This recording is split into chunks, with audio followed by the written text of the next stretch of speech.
ស្មីចំឡាយផងជាតិក៏ផ្លែ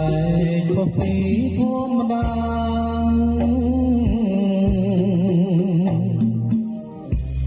ចំណោ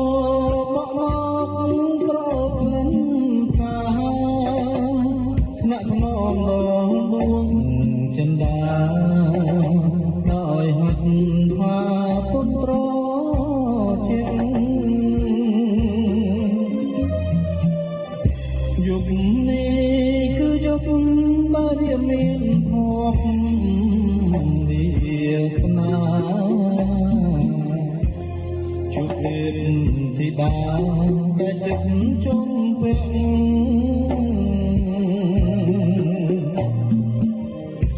បើភ្នែកឃើញច្បាស់សម្រស់វងភ័ក្រថាពិតជារូបវលេជឿជាក់មិនមែនសូបិនរៀមបានលើខ្លាត់ថ្នាក់ថ្នមរៀងកាយចិត្តអត់មានnơiណាយហាក់ដូចជួបខានព្រះអិន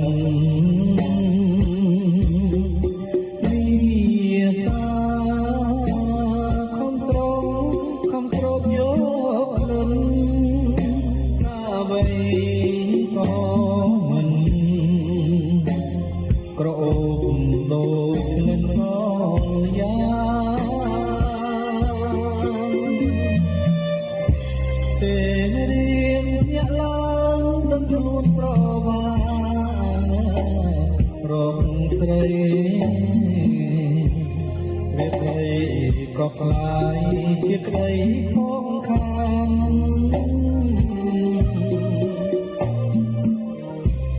ព្រោះស្នេហ៍ស្រមោលដែលចាប់មិនបានសុបិនបានមកវិញខាងបានជួបតែស្នេហ៍នៃ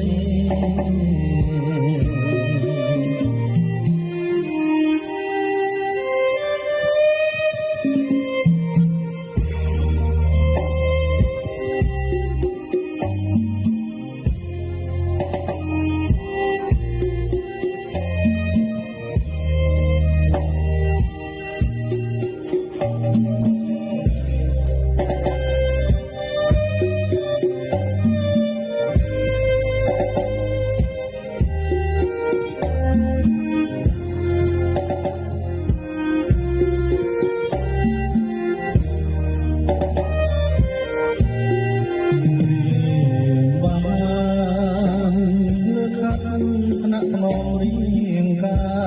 យចិត្តអត់មានnơiណាយហាក់ដូចជួបខានព្រះអិនមានសាខំស្រង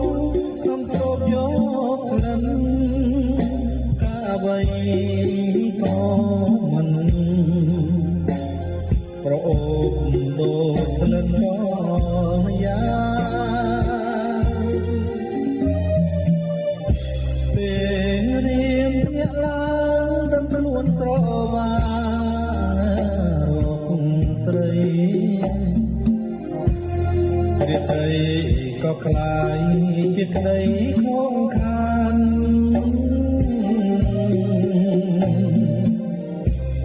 រស់ស្នេហ៍ស្រមោលដែលចាប់មិនបានសុបិនបានមកវិញខានបានជួបតែស្នេហ៍អត់ន័យ